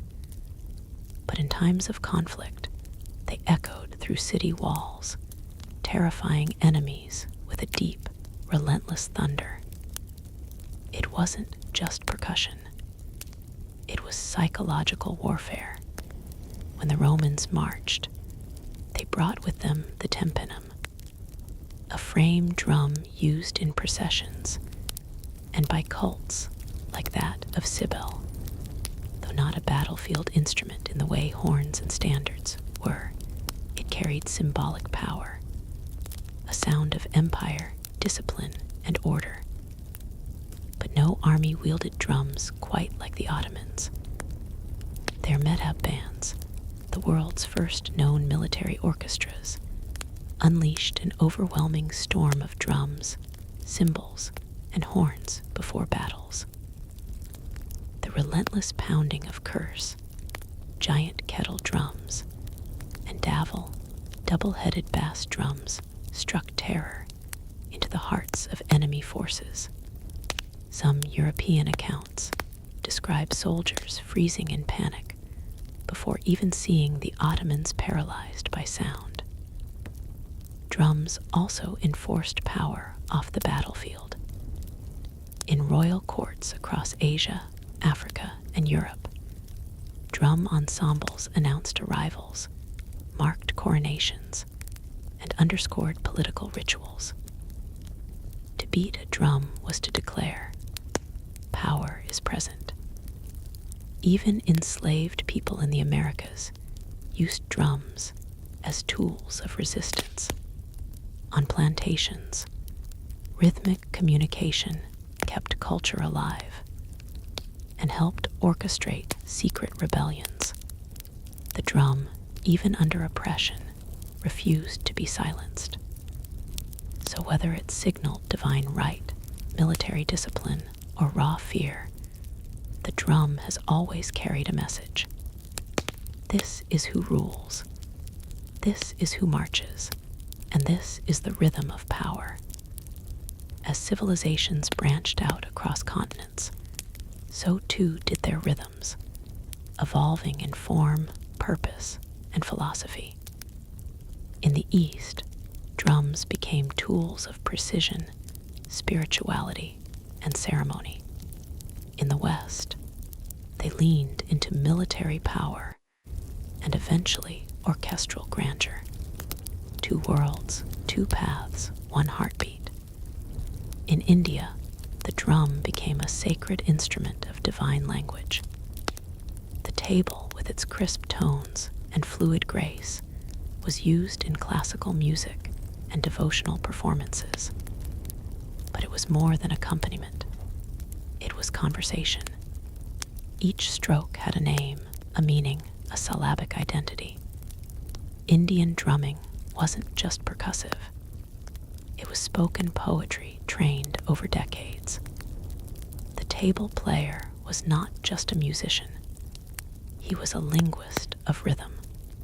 In Japan, the Tao drum emerged as a ceremonial giant, played in Shinto rituals, theater, and war. Tao required not just technical skill, but physical discipline.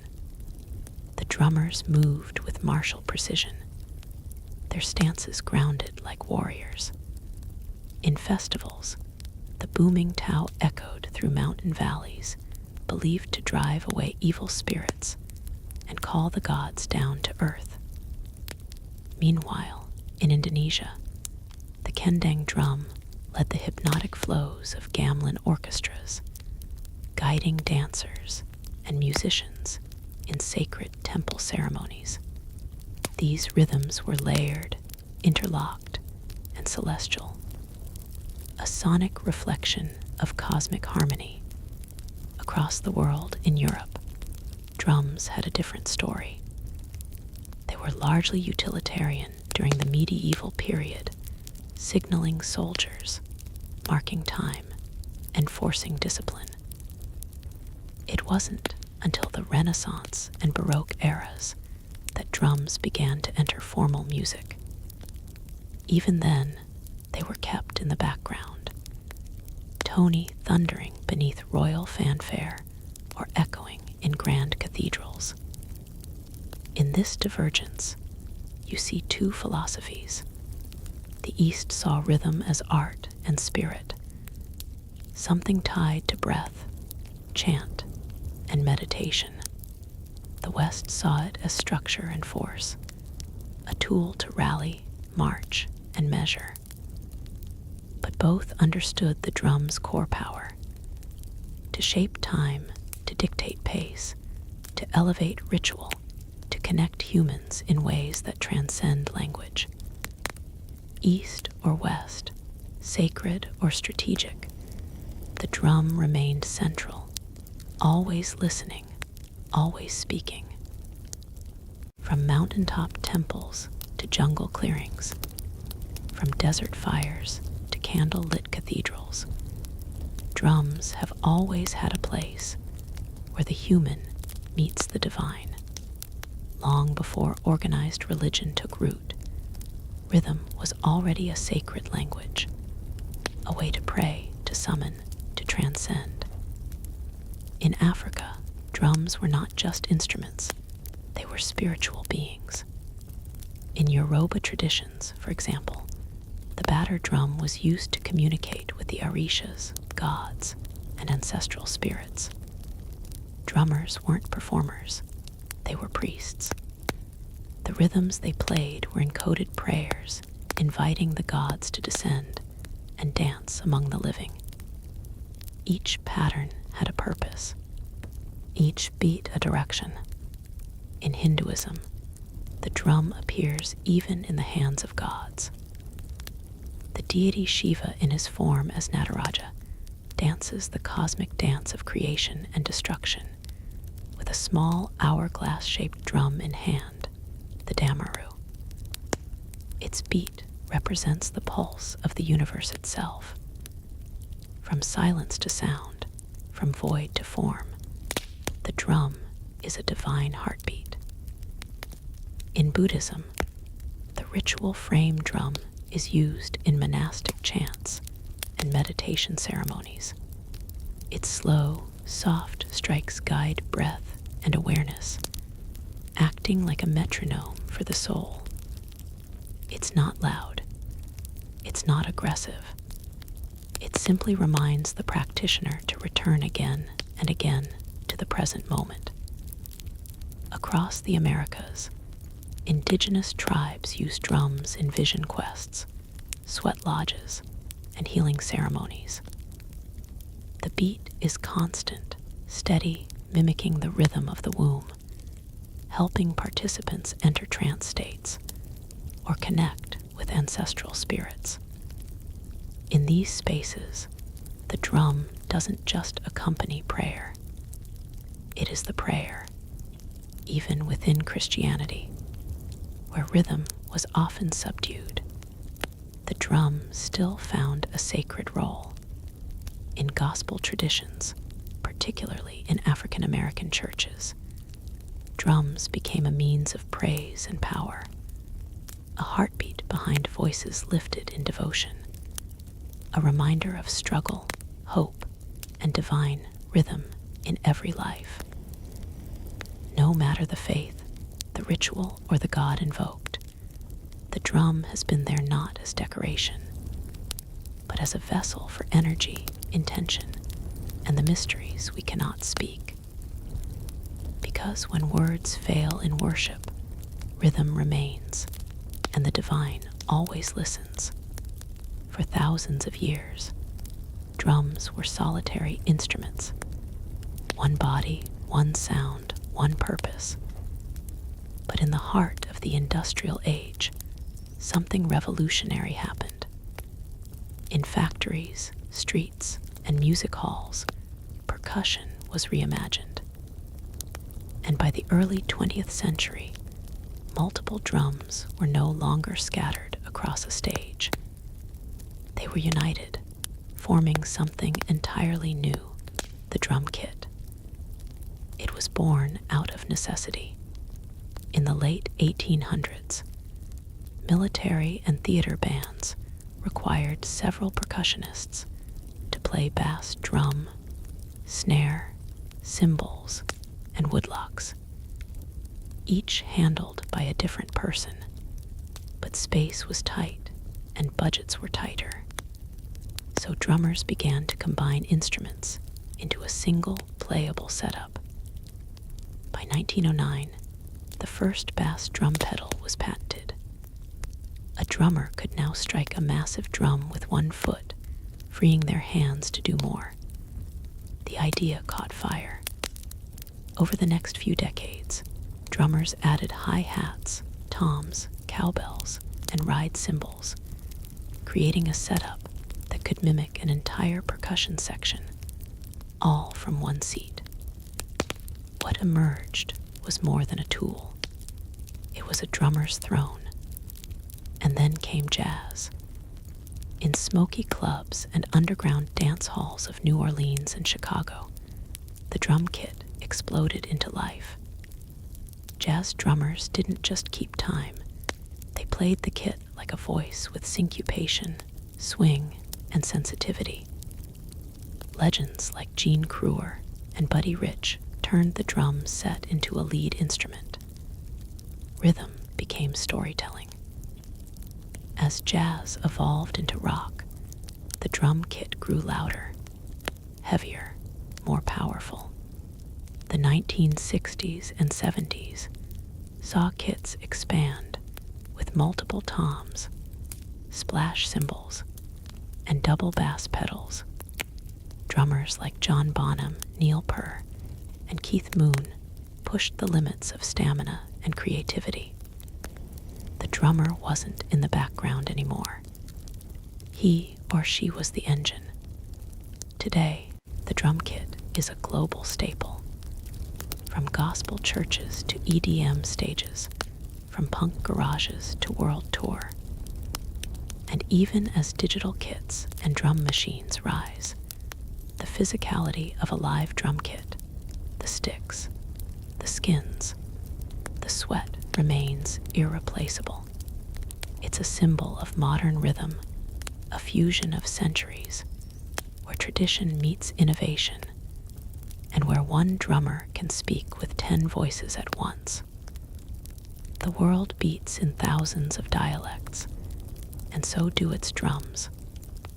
From continent to continent, culture to culture, the drum has taken countless forms, each carrying a distinct identity, sound, and purpose. These aren't just instruments. They're cultural signatures crafted from local materials, shaped by local hands, and steeped in the rhythms of everyday life. In West Africa, the ya remains a heartbeat of community gatherings. It speaks in sharp slaps and deep bass tones designed for storytelling and spontaneous conversation. Next to it, the dondon provides the foundational pulse, a rhythmic anchor around which others can dance. In Africa, a drum ensemble isn't just music. It's a conversation between spirits, ancestors, and the living. In the Middle East, the dabuka, a goblet-shaped drum made from clay or metal, delivers crisp, fast-paced rhythms essential to belly dancing and classical Arabic music. Its voice is sharp and articulate, demanding precision from its player and movement from its listeners. Across the Caribbean and Latin America, drums tell a different story, one born from resilience and fusion. The conga, bongo, and timbre reflect the blend of African, indigenous, and Spanish influences. In Cuba, the sacred ba drums are used in Santia rituals, each drum speaking a divine language tied to the hierarchies. In Brazil, the thunder of Ciro and Cuica drives samba parades through the streets, infusing joy into protest, prayer, and carnival. In India, the mridangam and tablar dominate South and North Indian classical music, respectively. These drums are so precise they are tuned to pitch, blurring the line between rhythm and melody. Each finger movement matters.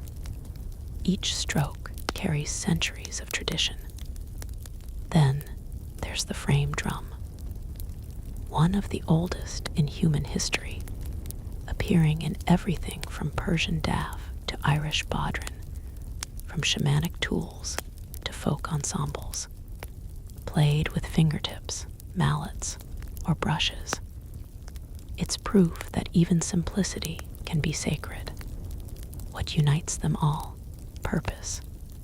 Whether guiding dance, healing, ritual, or revolution, each drum reflects the soul of its people. Their rhythms carry geography, history, and identity. The global drum family isn't just diverse, it's universal.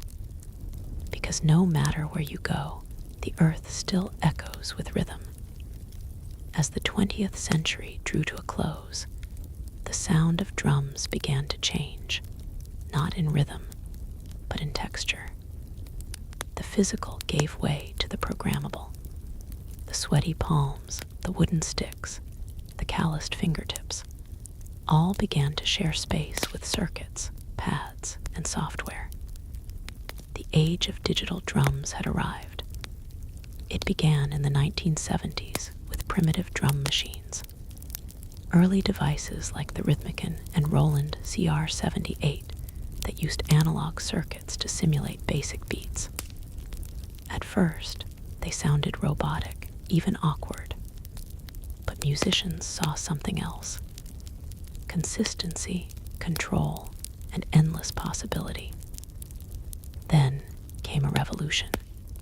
In 1980, Roland released the TR-808, a drum machine so iconic. Its deep, booming kick and crisp snare would go on to define entire genres. Hip-hop, techno, electro, and trap were all born in part from its synthetic pulse. It was no longer about mimicking acoustic drums. It was about creating new sounds entirely. As digital audio progressed, so did the tools. Electronic drum kits like the Roland FE drums allowed drummers to play naturally while triggering thousands of sampled or synthesized tones. Artists could now rehearse silently, record without microphones, and switch drum kits with the press of a button. And with computers came digital audio workstations, DAWs like Ableton, FL Studio, and Logic. Now, anyone with a laptop could build complex rhythms, layering kicks, snares, hi-hats, and sub-bass into vast sonic architectures. Finger drumming on MIDI pads became an art form of its own. Some feared this shift meant the death of traditional drumming, a replacement of human feel with cold precision.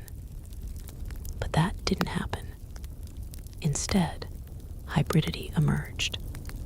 Acoustic drummers began integrating triggers and samples into their kits. Producers started layering human-played drums with machine beats. The organic and the synthetic found a groove together. Digital drums didn't erase the past. They reimagined it. And today, we live in a world where a single person in a bedroom can build rhythms once requiring entire orchestras, where ancient grooves from Africa, Asia, and the Americas can be sampled, twisted, and given new life in neon-lit dance floors. The tools have changed, but the purpose remains the same: to move bodies, to shape time, to make silence speak. Across every era, every empire, and every evolution in technology, one thing has never changed. The drum remains our oldest and most enduring voice. From ancient fire circles to modern concert halls, from sacred rituals to digital dance floors, the drum has never been just about music. It's about connection to ourselves, to each other, to something bigger. It is the heartbeat we all share. Not metaphorically, literally, because even before we're born, nestled in the womb, the first rhythm we ever hear is that of our mother's heart. Steady, safe, alive. And when life begins, we chase that rhythm forever. The drum has been our companion through joy and war, through worship and protest. It has marched beside kings and risen with rebels. It has echoed through temples and subway tunnels. It speaks in every language because it is a language, one that bypasses thought and speaks directly to the body, the bones, the blood. In moments of grief, we drum to mourn. In moments of ecstasy, we drum to celebrate. And in the quiet spaces in between, we drum to remember who we are. Today, percussion continues to evolve. You can find handpan street musicians weaving new age rhythms on city corners. Indigenous communities preserving ancient drumming traditions against all odds. Stadium drummers rallying crowds in unison. Children banging pots and pans with instinctual joy. Even artificial intelligence is learning rhythm, but no algorithm can replicate the human soul behind a single, imperfect beat, because rhythm is not just counted, it's felt. And maybe that's why the drum has outlived empires and trends. Because deep down we all crave the anchor of time, the shared pulse that tells us we are here together now. No matter how advanced our instruments become, or how virtual our experiences grow, there will always be something profoundly grounding about skin on skin, stick on hide, hand on wood, a beat, a breath, a beginning. The drum is not a relic of the past. It is a reminder that we were always meant to move in rhythm, to listen, to feel, to play. And as long as humanity endures, the drum will never be silent. Before Manhattan became a forest of glass and steel, it was an island of shadows, not cast by towers, but by church steeples and sloping rooftops. In the early 1800s, the skyline barely existed. The city clung to the southern tip of the island, a dense sprawl of brick towness, timber-framed shops, and dirt-packed roads.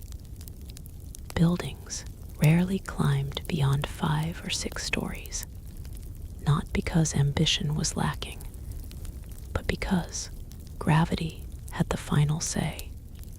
The taller the building, the more weight it carried, and with stone and brick, height came at a steep price.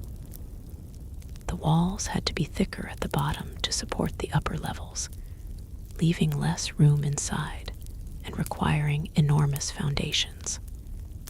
To build high was to build heavy, and heavy didn't make financial sense. So, the city grew horizontally, spreading northward along a grid that had been planned in 1811, one of the boldest urban blueprints of its time. But underneath that grid, beneath the layers of cobblestone and soil, Manhattan held a secret weapon. Bedrock, deep, dense, and unwavering. The granite spine that ran beneath the island would one day support some of the tallest structures in human history. But for now, it lay quiet, untouched, waiting.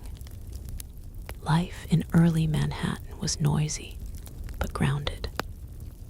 Commerce bustled in the harbor, ships lined the piers, and horses clattered through narrow streets. The economy grew, immigration surged, and the island swelled with energy. But still, the city hugged the ground. The sky remained untouched. The only real vertical statements were churches, Trinity Church being the most prominent. Its spire, completed in 1846, rose over 280 ft, and for a time, it was the tallest structure in New York. But even that was more symbol than skyline. What no one knew then was that the skyline's future wouldn't be shaped by stone or wood, but by iron, steel, and vision. And it wouldn't be limited by the ground. It would rise far above it. Manhattan wasn't yet a city of towers, but the stage was being set.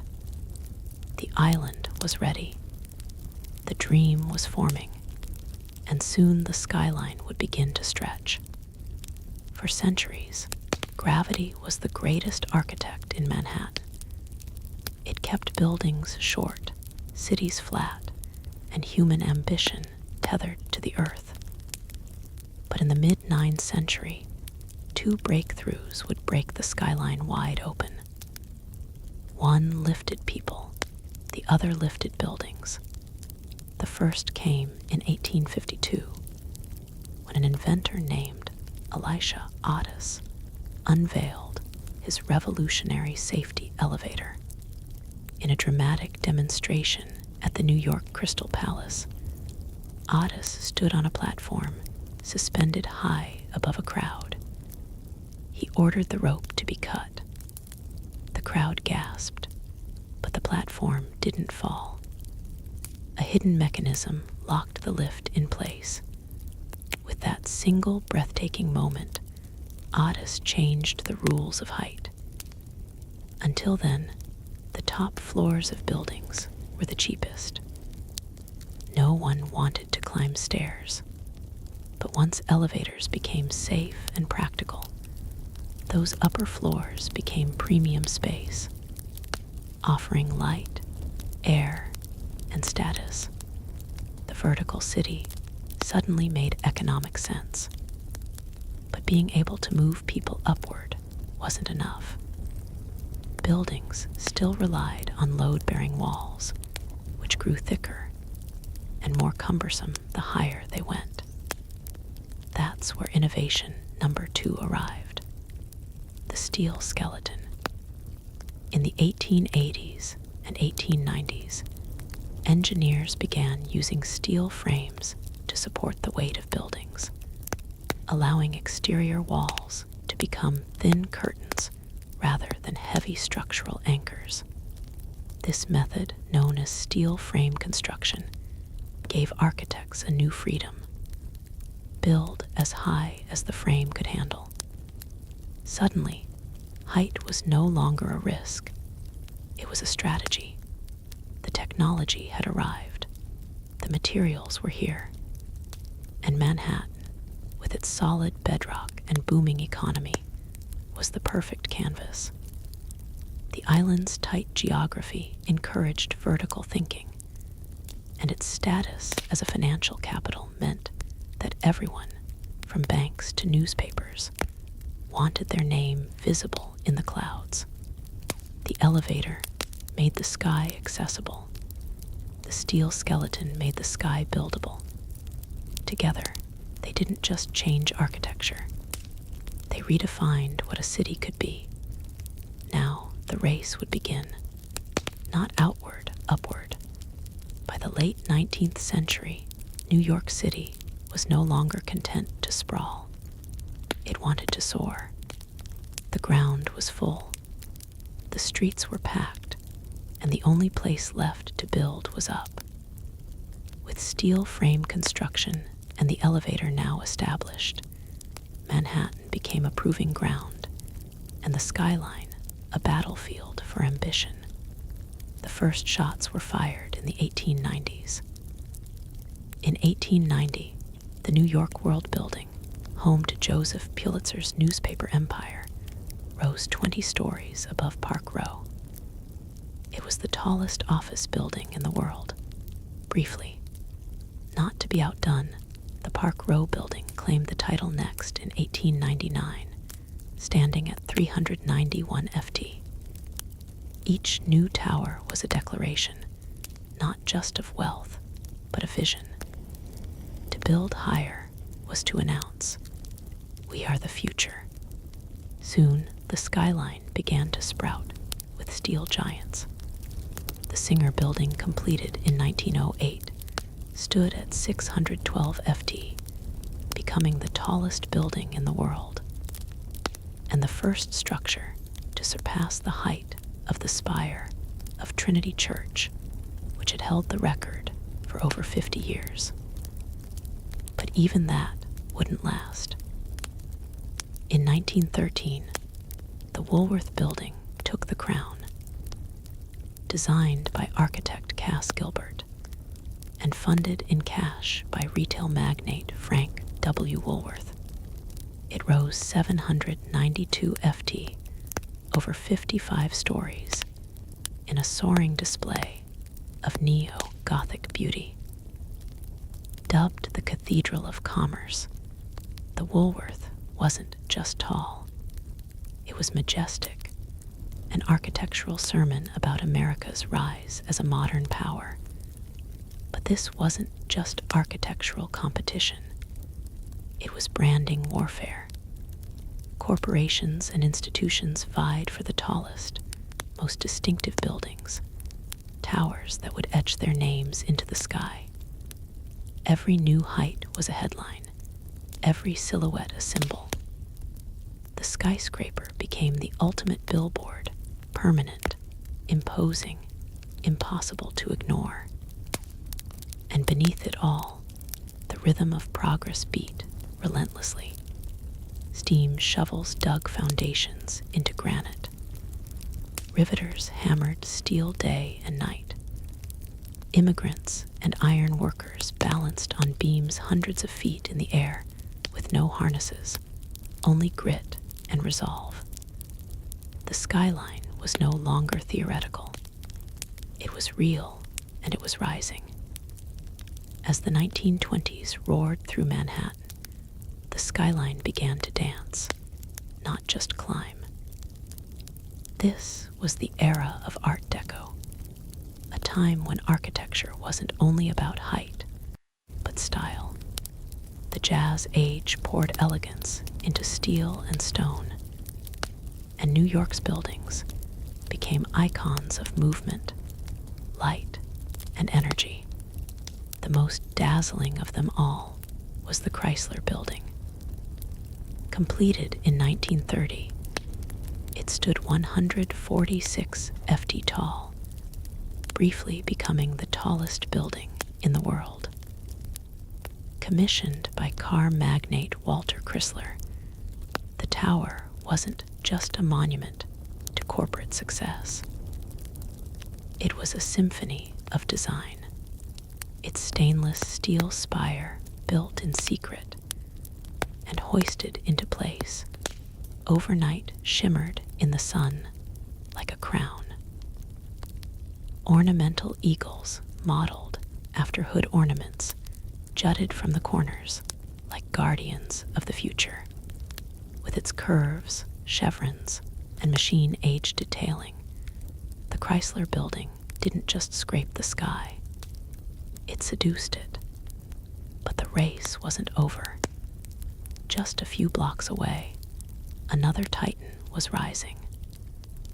The Empire State Building, completed in 1931 during the depths of the Great Depression. It soared to 1,250 ft, stealing the title from Chrysler and holding it for nearly 40 years. Built in just 410 days, with thousands of workers laboring through wind, snow, and steel dust. The Empire State wasn't just a building. It was a message. New York endures. While much of the country struggled, Manhattan pushed upward, and its buildings mirrored the era's dual identity. Elegant but aggressive, optimistic yet competitive. The Art Deco style captured the contradictions of the time, geometric but graceful, modern but steeped in myth. Towers weren't just functional.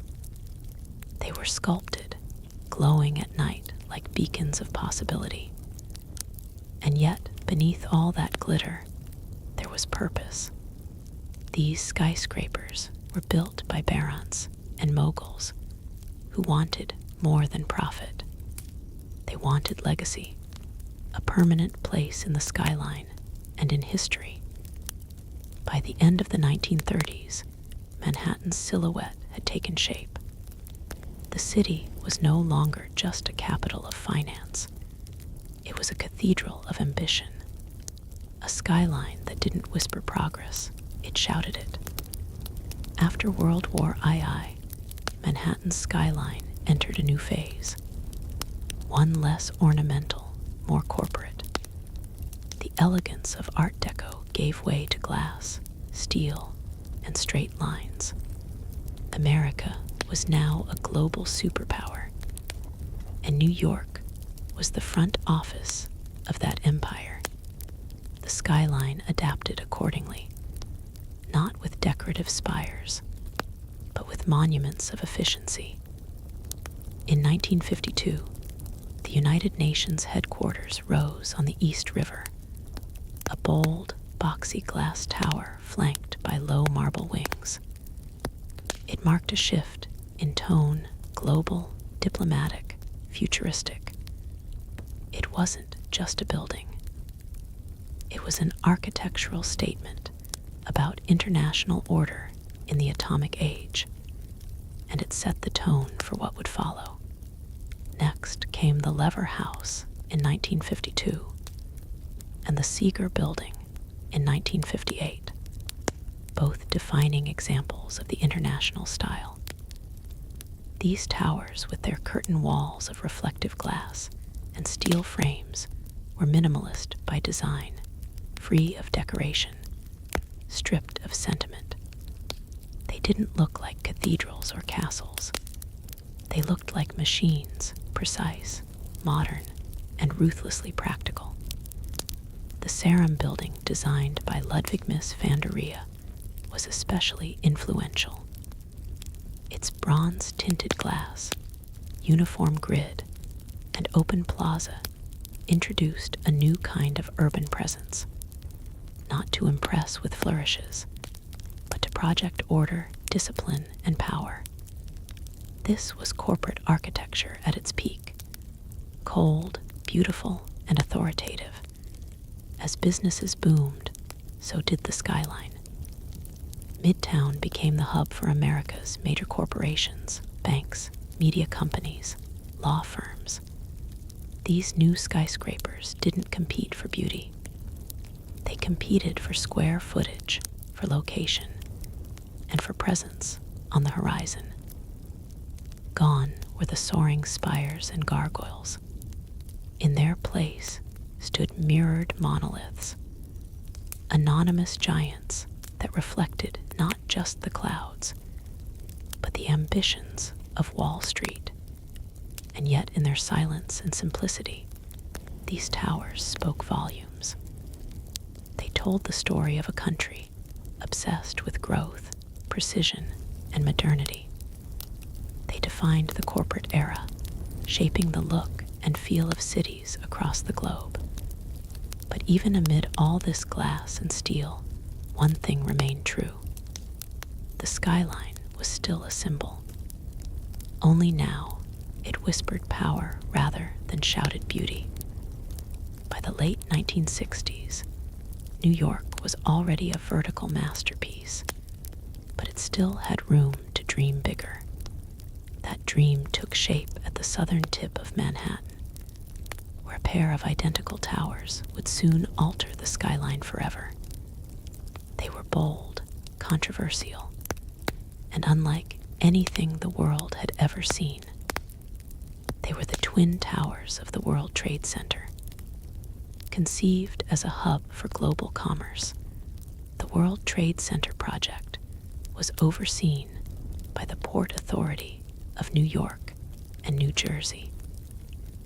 Architect Minoru Yamasaki designed the buildings with a radical minimalist approach. Vertical lines, aluminum cladding, no setbacks. Each tower would rise over 160 ft, dwarfing every building before them. The ambition wasn't just architectural, it was ideological. A statement of global connectivity, a new temple for capitalism. Construction began in 1966. To make room, an entire neighborhood, Radio Row, was raised. The foundations required a revolutionary technique known as the slurry wall, allowing engineers to build deep into the soft riverbed while holding back the Hudson. It was one of the most challenging engineering feats of its time. When completed in 1973, the Twin Towers weren't universally loved. Some critics called them sterile or boxy. Others mourned the loss of the ornate towers of the past. But to many, the towers were pure presence, bold, confident, and commanding. They didn't dance with the sky like the Chrysler. They didn't taper like the Empire State. They stood firm, twin pillars of certainty and scale. More than just buildings, the World Trade Center became an international symbol of business, of unity, of American might. People came from around the world to visit the observation decks, to dine at windows on the world, or simply to stare up in awe from the plaza below.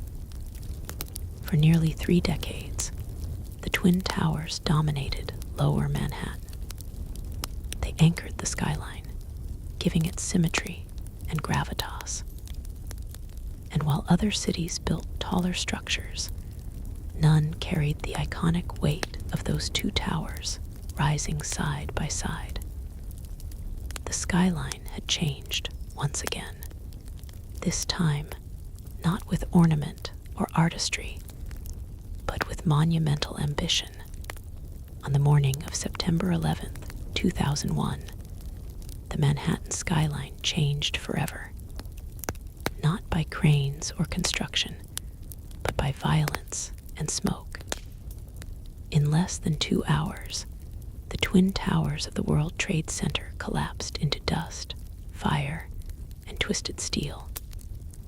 Thousands of lives were lost, and the 2 pillars that had once defined Lower Manhattan were gone. The attack wasn't just an assault on people or buildings.